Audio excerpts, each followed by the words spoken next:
SSC পরীক্ষায় বারবার আসা এই এমসিকিউ গুলা ক্যালকুলেটর দিয়ে আমরা মাত্র 10 সেকেন্ডে করতে পারি। দেখো কিভাবে করি আমি। তুমি দেখো প্রথমে কি আছে, সেক আছে। সো সেক কিভাবে তুলবা, দেখো একটা ব্র্যাকেট দিবা, ব্র্যাকেট দিয়া 1 ভাগ cos দিবা, তাহলে কি এটা হচ্ছে সেক হইলো। এখন দেখো এ আছে, সো আমরা ক্যালকুলেটরে এ তুলতে পারি না। তোমরা যেটা করবা, এই আলফা বাটন প্রেস করে এই এখানে একটা চাপ দিবা, তাহলে কি তোমার হচ্ছে x উঠবে, ঠিক আছে। এর বদলে x তুলবা, তারপর এটা কি তোমার ক্লোজ করে দিবা, ব্র্যাকেট দিয়ে ক্লোজ করলা। এখন দেখো কি আছে, প্লাস আছে, সো প্লাস দাও। তারপর কি আছে, 10 আছে, সো 10 দাও 10। তারপর কি এ আছে, এর বদলে আমরা x তুলবো, সো আলফা বাটন প্রেস করে এই যে x দিলাম, ঠিক আছে। এবার দেখো ইকুয়াল টু আছে, সো এই আলফা বাটন প্রেস করে এই ক্যালে একটা চাপ দিবা, তাহলে কি ইকুয়াল টু উঠলো। এরপর দেখো কি আছে, √5, সো এই যে √5 দাও, ঠিক আছে। এবার দেখো এটা যদি আমরা সমাধান করি, তাহলে কি আমরা এর মানটা পাবো, অর্থাৎ x এর মানটা পাবো।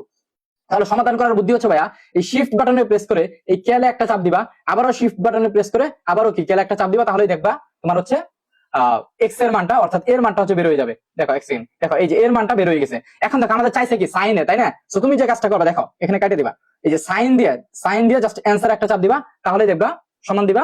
দেখো অ্যান্সার বের হয়ে গেছে কত, 0.66। এখন ভাইয়া 0.66 মানে কি বলতো, দেখো তুমি যদি এই 2/3 করো, 2/3 করলেই কিন্তু আমাদের আসলে 0.66 আসে, বুঝতে পারছো। আচ্ছা এরপরে দেখো আরেকটা করি তোমাদের সুবিধার জন্য।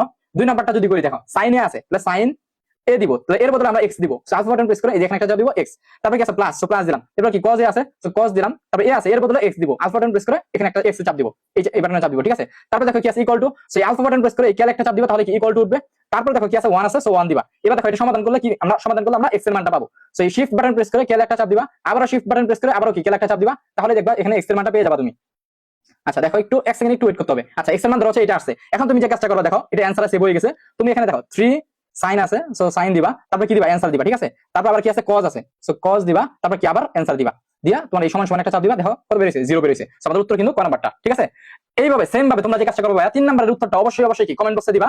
আর তোমরা যারা তোমাদের ক্যালকুলেটরে যদি কোনো সমস্যা হয়, তোমরা যে কাজটা করবা, এগুলো যদি না হয়, এই শিফট বাটন প্রেস করে এই মোডে একটা ক্লিক করবা, তারপর এই 3 তে একটা চাপ দিবা, তারপর এই সমান সমানে চাপ দিবা দুইবার, তাহলে দেখবা যে যদি এগুলো না হয় তাহলে অবশ্যই কি হবে তোমার ক্যালকুলেটর দিয়ে, ঠিক আছে। সো ক্যালকুলেটর সমস্যা থাকলে এবার ঠিক করবা। সো এই ধরনের ভিডিও আরো পেতে চাইলে কমেন্ট বক্সে নেক্সট লিখবা, আর হচ্ছে পেজে ফলো দিবা।